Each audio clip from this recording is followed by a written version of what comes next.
bom? Vamos orar pelo Felipe? Pai, eu quero abençoar a vida desse irmão precioso, desse amigo, desse discípulo do Senhor.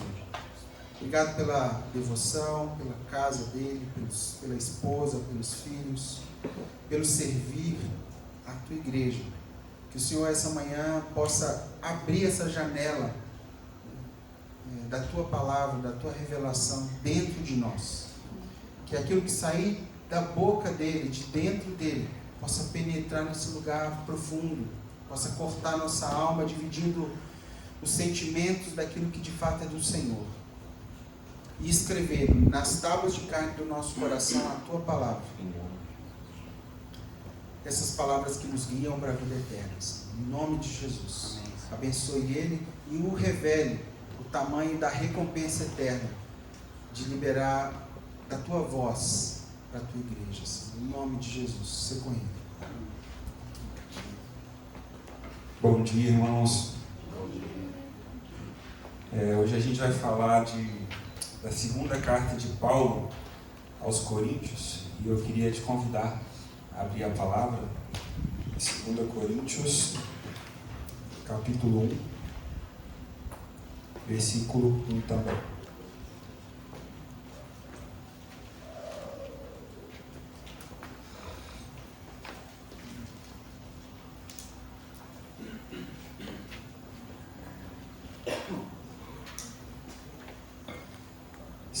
Coríntios, capítulo 1, versículo 1, diz o seguinte: Paulo, apóstolo de Cristo Jesus, pela vontade de Deus, e o irmão Timóteo, a igreja de Deus que está em Corinto, com todos os santos de toda a Acaia.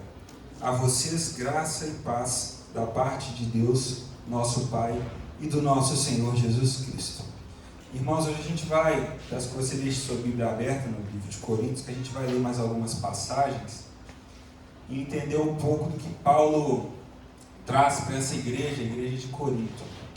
E para a gente poder entender o que Paulo está querendo dizer para essa igreja, a gente vai falar um pouco a respeito dessa igreja. Porque hoje, a gente, aqui no ano de 2022, a gente é igreja de uma maneira diferente do que a igreja era há 2000 anos atrás. Então, para entender o que ele quis dizer, a gente vai precisar entender o contexto dessa igreja. E essa carta, a carta de Paulo, era um pouco diferente dessas cartas que a gente envia hoje, porque eram cartas para serem lidas em público, para serem lidas para a igreja que se localizava naquela cidade. Então Paulo começa falando: a gente tem o costume de escrever cartas escrevendo remetente, né? Carta para Lídia ou carta ao Mateus. Mas antigamente eles tinham o costume contrário, eles assinavam a carta primeiro para depois trazer o conteúdo. Então ele vem: Paulo, apóstolo de Jesus, a igreja de Deus em Corinto.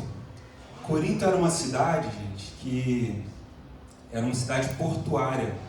Ela fica localizada perto do mar e era um lugar de chegada de comerciantes, era um lugar de chegada. Então essas cidades eram pontos muito estratégicos na antiguidade. Por quê? Porque a gente não tinha avião, a gente não tinha carros como a gente tem hoje. Então as cidades que ficavam perto do mar eram muito importantes, porque era onde as pessoas enviavam e traziam também mercadorias. Então essas cidades costumavam ser muito prósperas. Todo mundo queria morar numa cidade como Corinto. Por quê? Porque lá era onde chegavam as coisas novas, é onde as coisas iam embora também, onde as pessoas viajavam. Era um lugar que tinha um certo glamour. Cara, você mora em Corinto, uma cidade como se fosse uma capital hoje, como se fosse São Paulo. São Paulo é um polo, né? Um polo comercial, industrial, e Corinto naquela época era esse polo.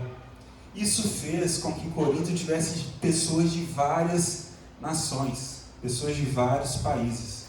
Era comum, é como se fosse o Brasil também.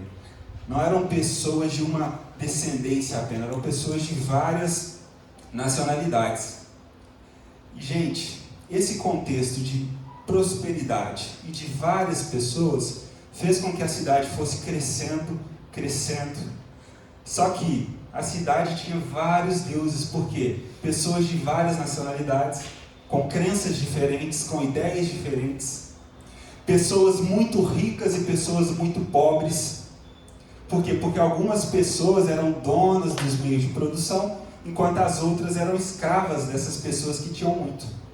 Então pensa numa cidade grande, com vários deuses, onde vários deuses eram servidos, onde existiam poucas pessoas com muito recurso e muitas pessoas pobres. Era a cidade de Corinto. E para completar, essa cidade, ela tinha um templo para uma deusa que se chamava Afrodite, que é a deusa da fertilidade. Então, além de ser essa cidade que eu já expliquei, eles tinham o costume de relacionar a sexualidade com a religião. Então, imagina os cultos à deusa Afrodite. Existiam muitas mulheres que serviam no templo de Afrodite e elas eram consideradas sacerdotisas, né? E elas se misturavam, as histórias dizem que elas desciam para os portos para ter relações sexuais com os marinheiros que chegavam do porto de Corinto. E é nessa cidade, gente, só para vocês terem uma ideia, tinha uma expressão na época que era, tal pessoa está se corintiando ou corintializando. Queria dizer que essa pessoa está indo para o mal, está se depravando, sabe?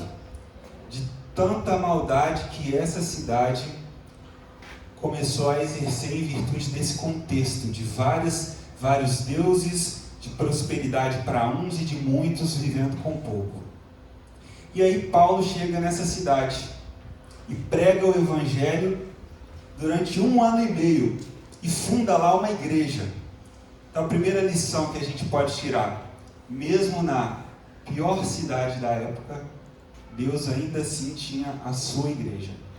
E é por isso que Paulo começa falando, a igreja de Deus em Corinto. Sabe essa cidade depravada, de relações sexuais misturadas com cultos religiosos? Deus tem uma igreja lá. E essa carta é de Paulo à igreja de Deus em Corinto. Gente, e Paulo funda a igreja como de costume, estabelece uma igreja, levanta alguém para ficar na frente da igreja, que no caso era Apolo, e viaja para outra cidade, porque ele tinha um ministério itinerante, fundava outras igrejas. Então Paulo fundou Corinto, foi embora e estabeleceu Apolo liderando a igreja de Corinto. Pouco tempo depois que Paulo vai embora de Corinto, ele recebe notícias de lá. E as notícias não eram boas. Porque esse povo que vivia nesse contexto pagão, nesse contexto de desordem, mesmo após receberem o Evangelho e acreditarem em Jesus, eles ainda carregavam práticas antigas. Porque a salvação, né, a gente crê em Jesus e é salvo, mas a santificação ela é um processo, a gente muda gradualmente. A palavra vai dizer que a vereda do justo é como a luz da aurora, que vai brilhando mais e mais até ser um dia perfeito. Então a igreja de Corinto começou a ter alguns tipos de confusão, do tipo, existia um homem lá que tinha relações sexuais com a própria madrasta. Isso dentro da igreja, cristão. Lá na hora da ceia, tinha muita confusão, muitas pessoas orando em línguas e ninguém interpretava nada, eles se gabavam dos dons espirituais, eles oravam em línguas, mas a prática deles, a vida prática, não condizia com a espiritualidade que eles diziam ter. Então na igreja de Corinto começou a ter rixas, tipo assim, o grupo de cá é o grupo de Paulo, a gente considera Paulo, afinal foi Paulo que fundou a igreja, mas o grupo de cá, eles se chamavam discípulos de Apolo, porque Paulo fundou, mas Apolo que ficou aqui, Paulo foi embora.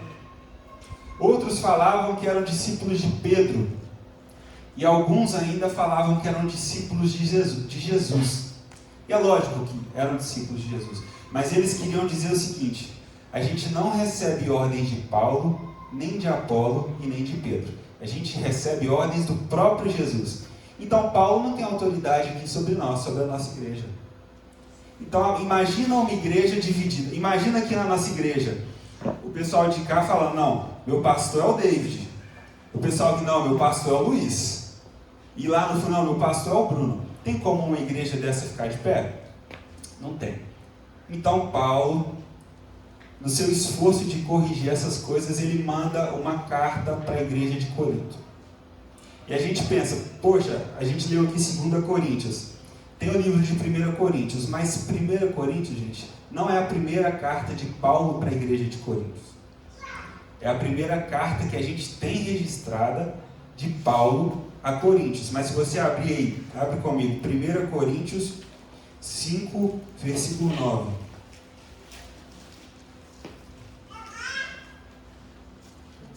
Primeira Coríntios 5, versículo 9.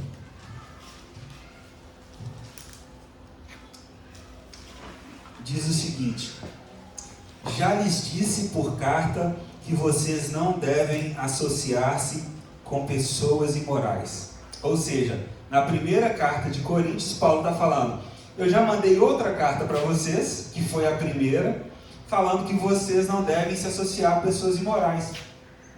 Só que quando ele manda essa carta, gente, não se associe com pessoas imorais, isso gera dúvida na igreja de Coríntios. Eles ficam pensando assim, cara, como que eu não vou me relacionar se eu vivo no mundo? Como é que eu não vou me relacionar com as pessoas imorais se eu vivo no mesmo lugar que elas? Então a segunda carta de Paulo aos Coríntios, Paulo vai explicar.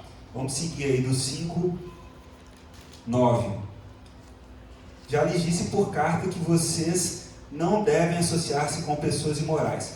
Com isso, não me refiro aos imorais deste mundo, nem aos avarentos e aos ladrões ou idólatras.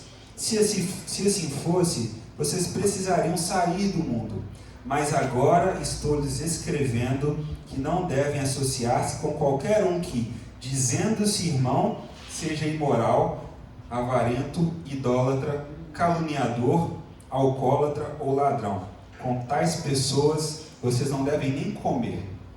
Então Paulo mandou uma carta, eles não entenderam muito bem, e aí Paulo está mandando uma segunda carta dizendo, quando eu disse para vocês na primeira carta não se associarem aos imorais, eu não quis dizer para vocês não se associarem às pessoas que não são cristãs. É claro que você vai ter que conviver com esse tipo de gente. O que eu quis dizer a vocês era o seguinte, esses que se dizem cristãos, mas que agem como imorais, com esses você não deve se relacionar.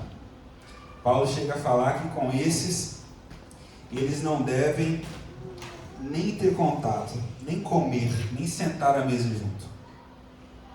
Irmãos, depois que Paulo escreve 1 Coríntios e 2 Coríntios, Paulo faz uma visita à cidade de Coríntios. No sentido de, essa igreja que estava num processo de formação, de amadurecimento, tem muitos problemas. E levantaram alguns homens na cidade de Coríntios que se diziam apóstolos, que estavam descredibilizando a autoridade de Paulo. Estavam falando, gente, essas coisas que Paulo fala não faz sentido. Vocês não devem seguir a Paulo, vocês devem seguir ao que a gente está falando. Inclusive esse Paulo aí, ele é duro quando escreve cartas a vocês, ele é agressivo, mas quando ele está pessoalmente aqui, ele não é nada disso. Ele é duas caras, ele está agindo segundo padrões humanos. Quando ele está longe, ele é bravo. Mas quando ele vem pessoalmente, ele não é nada demais. E aí Paulo faz uma visita à cidade de Coríntios. E na carta de 2 Coríntios, a gente vai ver que essa visita é considerada uma visita triste. Paulo fala que foi triste a ida dele até lá. Porque os irmãos eles estavam tão seduzidos por aqueles outros que se diziam apóstolos e que descredibilizavam Paulo, que quando Paulo foi lá, eles não o receberam bem. Paulo saiu de lá meio que, quase que fugindo, sabe? Porque os irmãos já estavam acreditando em outras coisas. E aí, nesse contexto, Paulo sai da cidade, depois de uma visita triste, e escreve a terceira carta de Paulo aos Coríntios. A primeira é a que eu falei que a gente não tem. A segunda carta é a que chamamos de 1 Coríntios. E aí Paulo escreve uma terceira carta, uma carta muito severa, muito dura. Já que vocês não me ouviram quando eu estive aí pessoalmente, agora à distância, Paulo adverte eles de muitas coisas de maneira severa. E aí quando Paulo recebe notícias de que quando essa carta chegou, gente, então, só pensar que não é como é hoje, né? A gente manda um e-mail, a gente manda um WhatsApp, a gente posta uma carta no correio e chega amanhã. Então Paulo manda uma carta e depois de um tempo ele recebe notícias. Paulo, a igreja de Coríntios ouviu sua carta, ela entendeu e muitas pessoas se arrependeram. Muitas pessoas entenderam o que você estava falando e reconheceram a sua autoridade. É nesse contexto que Paulo começa a escrever a sua quarta carta aos Coríntios, que é a nossa segunda carta aqui da Bíblia. Foram 4 cartas, a gente não tem a primeira, não tem a terceira, mas temos a segunda e a quarta, que é 1 Coríntios e 2 Coríntios. E nessa quarta carta, Paulo começa ela num tom muito ameno. Pessoal, que bom que vocês receberam a minha exortação. E Paulo começa a defender o seu apostolado, defender o seu ministério, de modo a provar que esses homens que estão pregando mentiras não são homens confiáveis. Então Paulo várias vezes fala que ele não negocia a palavra de Deus por dinheiro, como os outros fazem.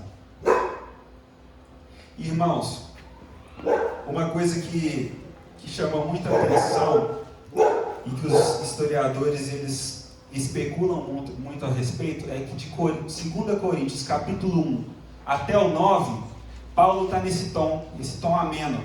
Que bom que vocês receberam a carta, que bom que vocês acreditaram no que eu falei, que bom que vocês deram credibilidade ao que eu disse por meio da carta. Mas a partir do capítulo 10 do livro de Coríntios, o tom da carta de Paulo muda radicalmente. Até o capítulo 9 ele está falando de uma oferta que os coríntios se comprometeram a dar aos pobres de Jerusalém, mas no capítulo 10 a coisa muda. E é sobre isso que a gente vai falar. Eu trouxe essa introdução explicando o contexto da igreja de Coríntios, para a gente entender o que acontece a partir do capítulo 10. Então o tom do Paulo, que estava ameno, no capítulo 10 muda novamente para um Paulo severo. E os historiadores falam que, provavelmente, enquanto Paulo escrevia essa carta, chega Tito com novas notícias a respeito da igreja de Coríntios. E as notícias não eram boas. As notícias eram: Paulo, aqueles homens que se dizem apóstolos estão conseguindo cada vez mais relevância na igreja de Coríntios. Eles estão conseguindo cada vez mais engajamento. As pessoas estão acreditando neles. E aí Paulo escreve a partir do capítulo 10 em diante. E é o que eu queria ler com vocês. 2 Coríntios 10, a partir do versículo 1. E agora a gente entra de fato no assunto da nossa mensagem.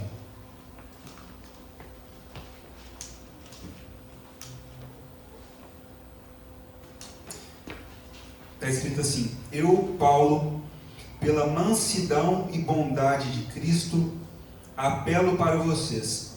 Sou humilde quando estou face a face com vocês, mas audaz quando estou ausente. Na minha versão, humilde está entre aspas e audaz também. É como se Paulo estivesse falando: já que vocês falam que quando eu estou com vocês eu sou fraco, né? Mas quando eu estou longe é que eu sou audaz, é que eu tenho coragem. Então vamos falar um pouco disso.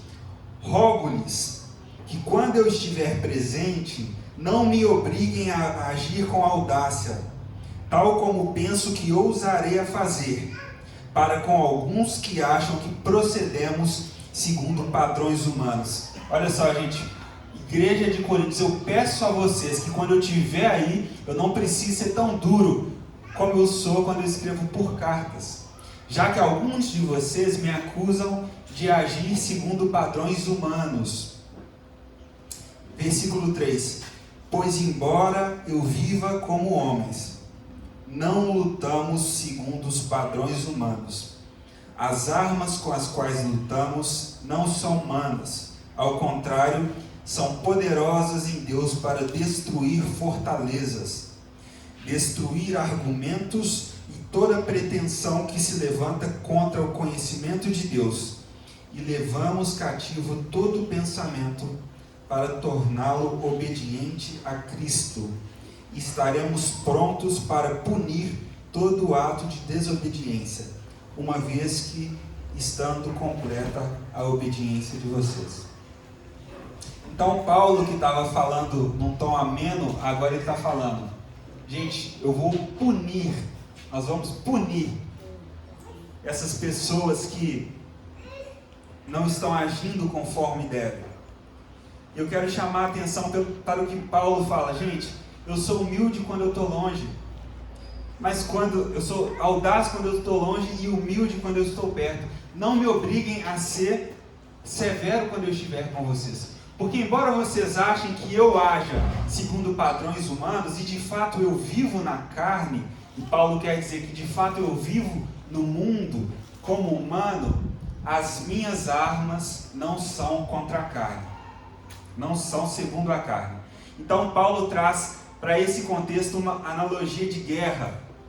Gente, eu tenho armas, isso aqui é uma guerra, e as armas que eu tenho não são armas humanas, não é um revólver, não é uma flecha, não é uma espada, mas eu tenho armas espirituais para lutar contra as fortalezas e para desfazer, em outra versão vai falar, sofismas e toda altivez que se levanta contra o conhecimento de Deus. Gente, se Paulo está falando de armas e de fortalezas, ele está falando aqui de uma guerra que ocorre pela nossa mente, pela nossa mentalidade. O diabo, gente, ele não quer, a gente lembra muito do diabo no seguinte: o diabo ele quer roubar, ele quer matar e destruir, não é isso? E de fato, o diabo quer roubar, matar e destruir. Mas sabe o que ele quer mais? Ele quer o controle da sua mente. A guerra do diabo é para influenciar mentes, influenciar pensamentos. Por quê? Porque o que domina como você age? Ou o que domina a sua forma de viver? Senão aquilo que passa na sua mente. Então a palavra está dizendo que existem fortalezas que se formam na nossa mente para impedir o conhecimento de Deus. Existem pensamentos, formas de pensar, pressupostos mentais, racionais, que se opõem ao conhecimento de Deus. E é isso que Paulo está falando, gente. A minha luta, apesar de ser na carne, não é segundo os padrões humanos. Não é segundo o que vocês pensam. A minha luta é pela mentalidade. Por quê? Porque o diabo, ele quer dominar mentes. Ele quer cativar. Gente, todo pensamento é cativo a algo. Todo pensamento é cativo a algo. E Paulo diz o seguinte: o que eu quero fazer com as armas espirituais é levar os pensamentos de vocês cativos a Cristo. Amém. Para que vocês pensem conforme Cristo. Porque se você pensar conforme Cristo, a sua forma de agir vai ser conforme Cristo. Amém. Então, apesar da igreja de Coríntios ter muitos problemas de prática, muitos problemas em relação à ceia, muitos problemas em relação ao comportamento, Paulo fica nervoso de fato, é pela briga que existe pela mente das pessoas. Porque essas pessoas que se diziam apóstolos, elas não são um problema para Paulo, gente.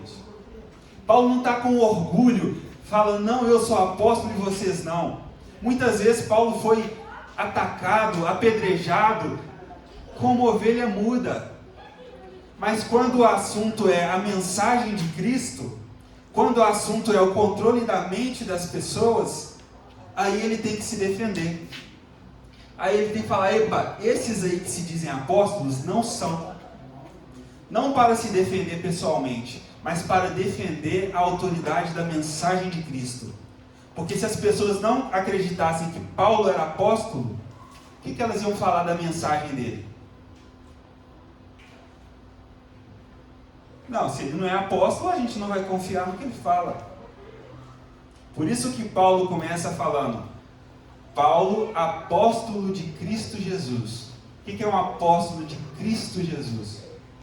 Que recebeu do próprio Cristo aquilo que ele ensina, que foram os 12 e o apóstolo Paulo. E quais armas são essas que Paulo fala? Paulo fala, eu não uso instrumentos ou armas carnais. Quais são as armas de Paulo para desfazer as fortalezas na mente, os sofismas? O que é sofisma? Sofisma é uma meia-verdade. Sabe aquilo? Parece que é verdade, mas não é. Que serve para enganar, isso é um sofisma. E o que é altivez? Orgulho humano. Então, as falsas verdades e o orgulho humano se levantam contra o conhecimento de Cristo. E contra isso, Paulo diz que tem armas espirituais. E quais são as armas espirituais de Paulo? Nessa guerra pela mente. A exposição do Evangelho, a defesa de Cristo. A oração, a adoração. Quando a gente estava cantando aqui hoje, gente, a adoração, ela também é uma arma. Ela também é um poder que a gente possui em Deus. Um detalhe, Paulo diz que as armas dele são poderosas em Deus. Ou seja, não são poderosas em mim, mas em Deus elas são poderosas para derrubar tudo aquilo que se opõe ao conhecimento de Cristo. E para levar os pensamentos cativos a Cristo. Paulo sabia, gente, que essa guerra pela mente não era uma guerra secundária, era a mais importante. Apesar de ter muitas questões a serem arrumadas na igreja, o pensamento que domina as mentes era uma guerra mais importante. E como a gente vive essa guerra de forma intensa hoje? Pensa no seu Instagram. Pensa para você ver. Se esse mundo de informações em cima de nós, todos os dias, informações de todos os tipos, não é uma estratégia do inimigo para roubar da nossa mente aquilo que de fato importa. Gente, um rei da antiguidade, que era a pessoa que mais tinha acesso à informação, que mais tinha acesso às bibliotecas, tem uma pesquisa que fala que nós, numa edição de jornal, recebemos mais informações do que um rei antigo em toda a sua vida. Porque a informação era limitada. E tem uma outra pesquisa que fala que os jovens, principalmente, e eu me incluo nessa, a informação está tão difundida que muitas vezes a gente não lê nem a reportagem, a gente lê só o link. Alguém te manda uma reportagem no WhatsApp, aí você lê o link lá, www.cruzeiro.2a0. Pronto, eu já sei tudo que eu quero saber pelo link. De tanto acesso à informação que a gente tem. E a gente gasta toda a nossa energia mental em coisas secundárias. Em coisas que não têm importância. E não gastamos a nossa mente ou a nossa força intelectual com aquilo que faz sentido, com aquilo que transformaria a nossa vida. Então existe uma fortaleza moderna, existem sofismas modernos, existe altivez que se levanta contra o conhecimento de Cristo. E no finalzinho desse texto, do capítulo 11 de 2 Coríntios, Paulo diz o seguinte, só achar aqui, não, é o capítulo 10, desculpa. Destruímos argumentos e toda pretensão que se levanta contra o conhecimento de Deus e levamos cativo todo pensamento para torná-lo obediente a Cristo. E estamos prontos para punir todo ato de desobediência, uma vez estando completa a obediência de vocês. Versículo 7. vocês observam apenas a aparência das coisas. Se alguém está convencido que pertence a Cristo, deveria considerar novamente consigo mesmo que assim como ele, nós também pertencemos a Cristo. Olha a acusação de Paulo, igreja de Coríntios. Vocês observam apenas a aparência das coisas. Vocês são rasos, superficiais. Vocês são manipulados por aquilo que a gente pode ver, mas não vê com um olhar profundo. Por aquelas coisas que são aparentes. Esse tipo de coisa é que vocês prestam atenção. E não nas coisas profundas. Irmão, eu quero deixar claro. Existe uma guerra pela nossa mentalidade. Porque o que dominar a sua maneira de pensar vai dominar a sua vida. Por isso que a palavra vai dizer que a gente precisa renovar a nossa maneira de pensar. Porque é isso que determina o rumo das nossas vidas. Vamos prosseguir agora em 2 Coríntios capítulo 11, para a gente continuar entendendo essa carta de Paulo para a igreja de Corinto. Capítulo 11, versículo 1. Olha o que Paulo continua falando. Espero que vocês suportem um pouco da minha insensatez. Em algumas versões está escrito loucura. Qual que é a insensatez que Paulo está falando aqui, gente? A insensatez de ter que defender a si mesmo e falar bem de si mesmo. Para Paulo não fazia sentido ter que falar bem de si, mas ele estava falando para que as pessoas entendessem que ele era apóstolo e que o que os outros apóstolos falavam não era verdade. Igreja de Corinto, suporta um pouquinho mais a minha insensatez. Versículo 2. Por quê? O zelo que eu tenho por vocês é um zelo que vem de Deus. Eu os prometi a um único marido, Cristo, querendo apresentá-lo a ele como uma virgem pura. Para a gente entender aqui um pouco melhor, é preciso entender o seguinte. Naquele tempo, os casamentos eles eram arranjados. Então, por exemplo, quando a Damares tinha 12 anos, o pai dela, fiz um acordo com o pai do Luiz, que eles vão se casar quando estiverem adultos.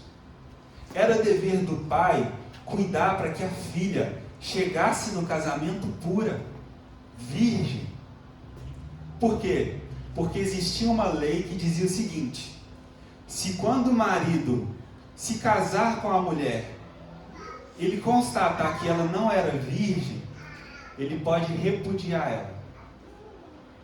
Ele pode repudiar porque ela não era virgem, ela não era pura. Então o pai era esse que separava a menina e cuidava para que ela chegasse no casamento em pureza. Inclusive, gente, depois do casamento, depois da relação entre o marido e a esposa, o pai ele ia até o leito onde eles tiveram a relação e guardava o lençol que eles usaram na noite de núpcias. Por quê? Porque se aquele marido com má intenção quisesse falar: a minha esposa não era pura, não era virgem, aí então o pai mostraria para as autoridades o lençol com sangue que mostrava que a filha dele era pura. O pai tinha que fazer prova da pureza da filha, e é o que o Paulo está usando aqui para falar. O zelo que eu tenho por vocês, igreja de Coríntios, vem de Deus. Eu os prometi a um único marido, Cristo, querendo apresentá-los a Ele como uma virgem pura. O que receio e o que eu quero evitar é que, assim como a serpente enganou Eva com astúcia, a mente de vocês seja corrompida e desviada de sua sincera e pura devoção a Cristo. Pois se alguém lhes vem pregando um Jesus que não é aquele que pregamos, ou se vocês acolhem um espírito diferente do que acolheram, ou um evangelho diferente do que aceitaram, vocês toleram com facilidade. Todavia, não me julgo nem um pouco inferior a esses super apóstolos, entre aspas aqui. Então Paulo está dizendo, a minha defesa e o meu zelo para com vocês, é porque eu tenho receio de que assim como a serpente enganou Eva no jardim, vocês também sejam enganados por esses super apóstolos. E para a gente entender melhor, a gente vai ler como a serpente enganou Eva no jardim. Gênesis capítulo 3, versículo 1. Para a gente entender a semelhança do que aconteceu no jardim do Éden e aquilo que estava acontecendo na igreja de Coríntios e aquilo que está acontecendo nos dias de hoje. Diz assim: ora, a serpente era o mais astuto de todos os animais selvagens que o Senhor Deus tinha feito. E ele perguntou à mulher: foi isso mesmo que Deus disse? Não comam de nenhum fruto da árvore? Respondeu a mulher à serpente: podemos comer do fruto das árvores do jardim.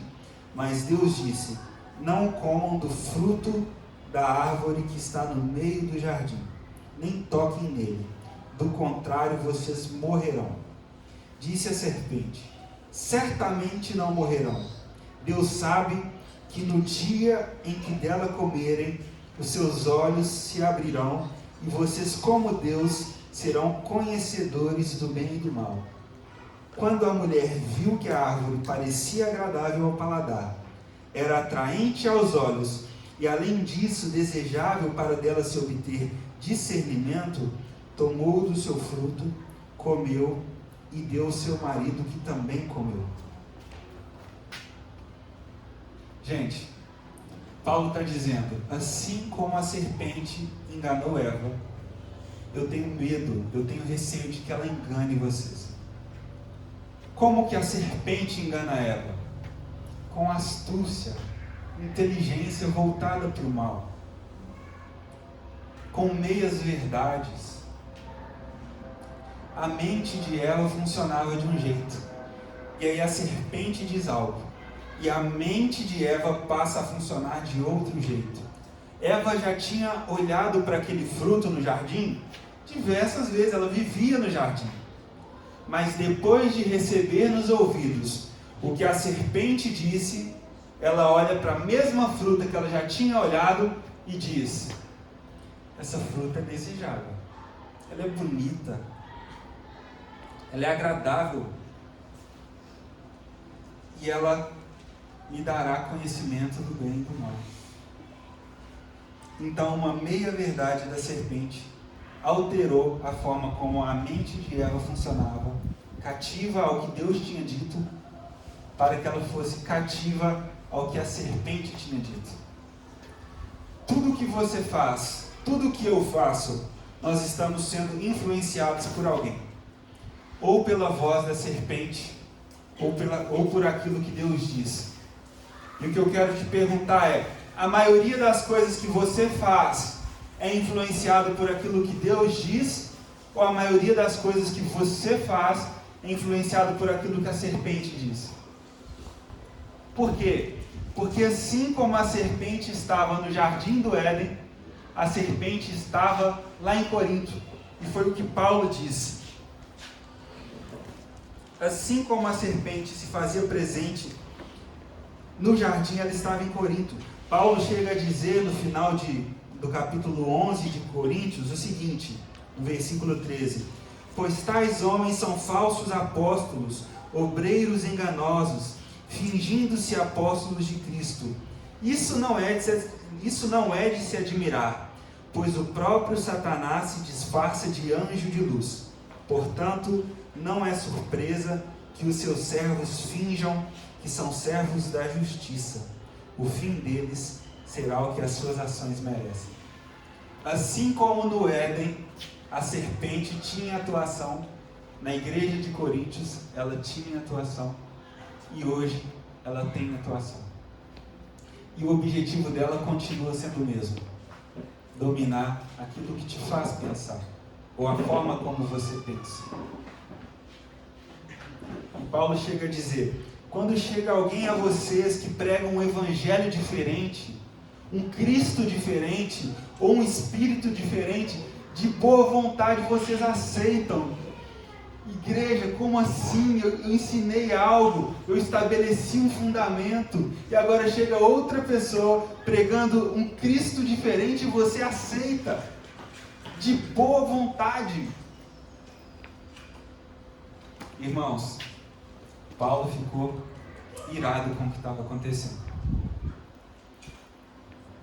E eu quero destacar que o que acontecia hoje, que o que acontecia naquele tempo, falsos profetas, falsos apóstolos, acontece nos dias de hoje.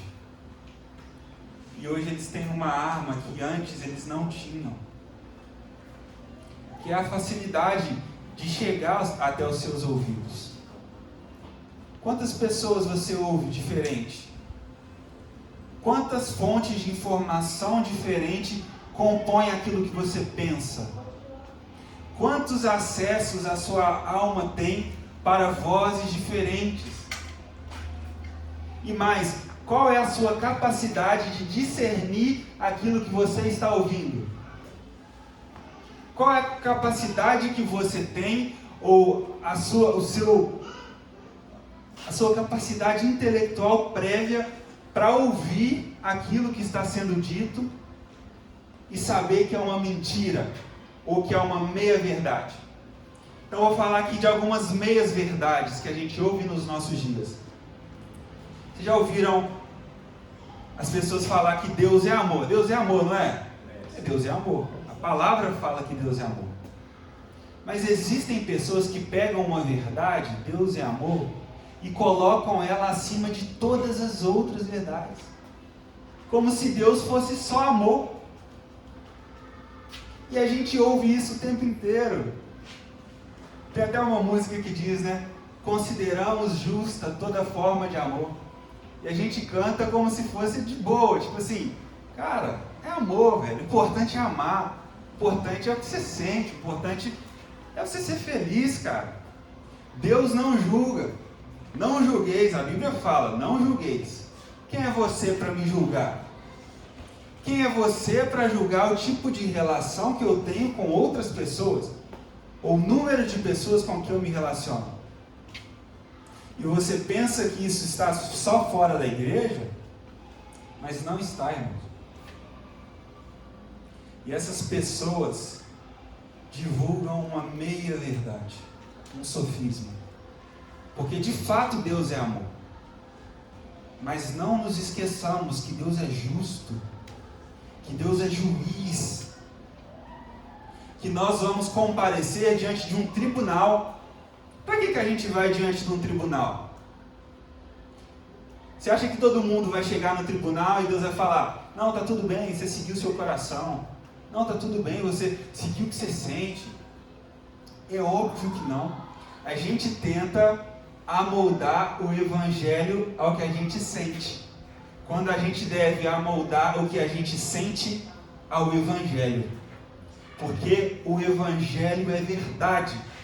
E o que a gente sente nem sempre. Amém. Quantas pessoas, pra gente que já teve alguns outros relacionamentos, quantas pessoas que você fala assim, cara, essa é a pessoa da minha vida, eu tenho certeza, eu amo ela demais, eu nunca vou esquecer, e hoje você nem lembra dela. Por quê? Porque era sentimento, e sentimento se engana, meu filho. Quando terminou, você acha que nem ia acabar. Você quase morreu. Não vou conseguir. E você nem lembra do nome da pessoa. Por quê? Porque o sentimento não é confiável. Isso quer dizer que a gente nunca deve obedecer o que a gente sente? Não, não quer dizer. A Maria José e o Antônio, meu tio, estão casados há quantos anos? 47. 44. Ó, geralmente é a esposa que sabe, ali foi o esposo. Cara, é lógico que existe sentimento. É lógico. Mas quantas vezes já ficou nervosa com ele, filho? Nunca, não. Nunca, ela é tranquila. É bonzinho demais. Cara, e quando o seu sentimento falha, e existe um compromisso, uma aliança que sustenta. Então é verdade que Deus é amor. Cara, mas Deus é justo também. E a gente ouve isso e já virou normal, entendeu? A gente vê isso o tempo inteiro. A gente nem acha estranho mais as coisas que há 10 anos atrás você achava estranho. Hoje em dia você nem acha mais. Por quê? Porque toda a mídia, todo o coletivo, eles querem trazer para você a impressão de que isso é uma verdade. Mas isso não é. Vocês já repararam que nas novelas, nos filmes, às vezes a gente vê uma situação de adultério e a gente nem acha grave? A gente fala, nossa, que bom que ela ficou com ele, né? E ficar com aquele cara nada a ver. Até torce. Torce. A gente torce pelos bandidos, cara, eles têm que conseguir roubar esse banco. Por quê? Cara, eles estabelecem verdades. E sem que você perceba o seu limite em relação à mentira, ele já cedeu. E você já se acostumou. Outra questão que a gente ouve, que a gente tem que prosperar, cara. A palavra diz, a gente tem que ser rico, a gente é mais que vencedor, nada vai dar errado. Cara, teologia da prosperidade. E aí se pergunta, e os apóstolos, cara, que morreram todos, eles viveram uma mentira? E a palavra de Jesus falando, sigam o exemplo de Cristo, que mesmo sendo Deus, não usou por usurpação ser igual a Deus, mas pelo contrário, ele se esvaziou e morreu uma morte de cruz. E a palavra que diz dia após dia, negue-se a si mesmo e tome a sua cruz. Isso não é verdade também? Eu não estou falando que Deus deseja que você e eu sejamos pobres, ou que você e eu não desfrutamos de nada de conforto. Mas não é só isso que Deus tem para você. Não abrace uma meia verdade, não paute a sua forma de pensar por uma meia verdade.